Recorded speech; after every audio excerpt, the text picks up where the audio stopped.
Okay, Genesis chapter 10.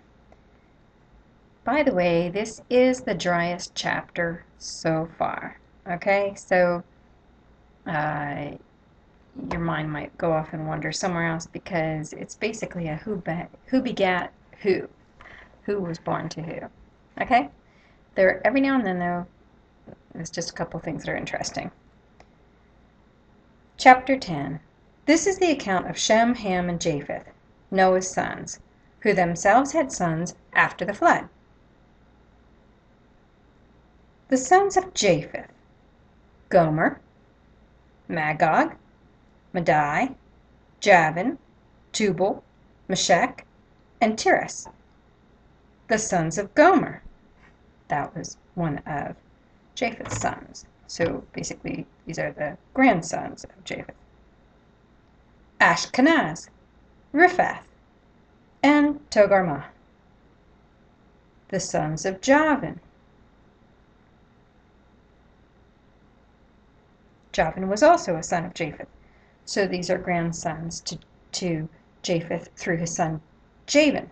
The sons of Javan: Elisha, Tarshish, the Kittim, and the Rodanim. From these, the maritime peoples spread out into their territories by their clans, within their nations, each with its own language. Maritime people. They spread out to their own territories, by their own clans, within their own nations, each with its own language. Interesting. Each nation had its own language. And each nation seems to be created by each family clan.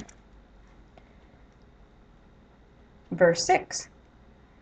So that was the sons of Japheth and his grandsons. Now we're going to talk about the sons and grandsons of Ham. Verse 6. The sons of Ham: Cush, Mizraim, Put, and Canaan. Remember, Canaan was the one that was cursed. Verse 7. The sons of Cush: Seba, Havilah, Sabta, Ramah, and Sabteca. Okay, so those were the sons of Cush, who was the son of Ham. So those were Ham's grandsons through Cush. The sons of Ramah. Now Ramah is a son of Cush. So this would be the great-grandson of Ham. Ham had Cush, who had Ramah, who had these boys. The sons of Ramah: Sheba and Dedan. Verse 8. Cush was the father of Nimrod, who grew to be a mighty warrior on the earth. Now that's interesting. They told us the sons of Cush in verse 7: Seba, Havilah, Sabta, Ramah, and Sabteca. But it never mentioned Nimrod. Then all of a sudden it mentions Nimrod, and he gets his own separate attention here. Verse 8. Cush was the father of Nimrod, who grew to be a mighty warrior on the earth. He was a mighty hunter before the Lord. That is why it is said, like Nimrod, a mighty hunter before the Lord. The first centers of his kingdom were Babylon, Iraq, Akkad, and Kelna in Shinar. From that land he went to Assyria, where he built Nineveh, Rehoboth-ir, Calah, and Rezin, which is between Nineveh and Calah. That is the great city.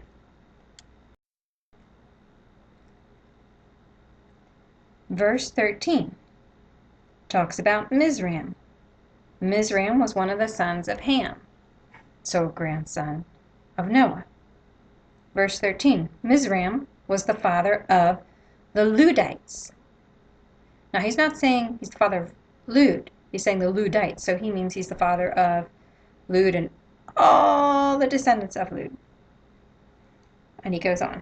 Mizraim was the father of the Ludites.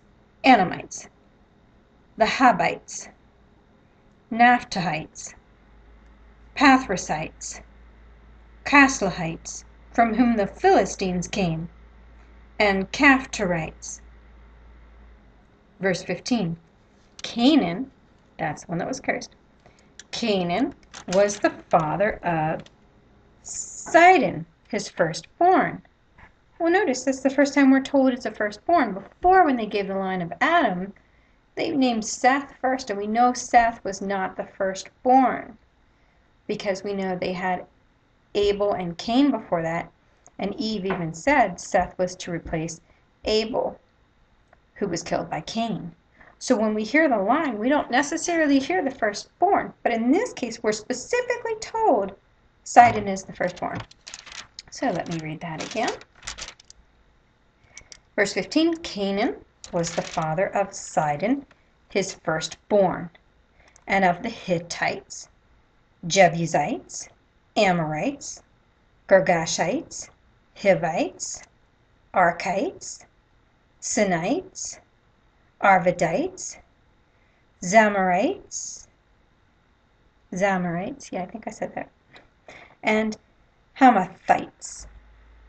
Later, the Canaanite clans scattered, and the borders of Canaan reached from Sidon towards Gerar as far as Gaza, and then towards Sodom, Gomorrah, Admah, and Zeboim as far as Lasha. They're giving us very specific borders here for this family line. These are the sons of Ham by their clans and languages in their territories and nations. Okay, so they tell us that they're going to tell us Ham's family. They do. They tell us all the borders where they lived, and then they tell us, once again, that these were the sons of Ham. Okay, verse 21. Sons were also born to Shem, whose older brother was Japheth. Shem was the ancestor of all the sons of Eber. The sons of Shem: Elam, Asher, Arphaxad, Lud, and Aram. The sons of Aram. Now, this would be the grandsons of Shem: Uz, Hul, Gether, and Meshech. Verse 24. Arphaxad was the father of Shelah, and Shelah the father of Eber. Verse 25. 2 sons were born to Eber. One was named Peleg, because in his time the earth was divided. His brother was named Joktan. One was named Peleg because in his time the earth was divided. All right. I don't know what that means, but it's obviously very important. It's never mentioned before or after. This is something that happened during the lifetime of Peleg, whether it happened right after he was born and they hadn't named him yet, or whether it happened in his lifetime and they changed his name. And remember, people's names meant something, so Peleg must have meant earth was divided. So he was named Peleg. But what does this mean, the earth was divided? Well, I have a couple of ideas that may or may not be right. One may be Pangea. Both creationists and evolutionists, a lot of people believe that all the continents actually used to be one big continent called Pangea. I think that's how they pronounced it. And that some catastrophic event occurred and the continents split up and moved. And it almost looks like you could put them back together like a puzzle piece now. Okay? Now, some people believe that it happened very, very slowly over a long period of time. I've seen some videos, some animations on how it could have occurred catastrophically very quickly, and that's how the mountain ranges could have occurred on some of the borders when they would have collided and separated and moved around. If it did happen quickly, it very well could have been right here during Peleg's lifetime. That could be what they mean there, that the earth was divided. It could also mean about a story that's coming up in the next chapter. which I'm sure you've heard of, the Tower of Babel. I'm not going to jump ahead here, but maybe they mean that's when the earth was divided by language. Now, we already heard that there were clans with different languages, but I think that's just telling you what was coming, and the different languages actually came from the Tower of Babel. I believe everybody spoke the same language until the Tower of Babel, which I said we'll get to in the next chapter, but this might be what they're talking about here when they said one was named Peleg because in his time the earth was divided. Could mean the continents moving, could mean going from one language to multiple languages when the languages were created instead of just one. It could be something else that I don't know. Verse 26. Joktan was the father of Almodad, Shalaf, Hazarmaveth, Jerah, Hadaram, Uzal, Diklah, Obal, Abimal, Sheba, Ophir, Havilah, and Jobab. Actually, Jobab. Jobab. All these were the sons of Joktan. Okay. Verse 30. The region where they lived stretched from Mesha towards Sephar in the eastern hill country. Verse 31. These are the sons of Shem by their clans and languages in their territories and nations. So now we're told exactly where Shem's families and ancestors all lived.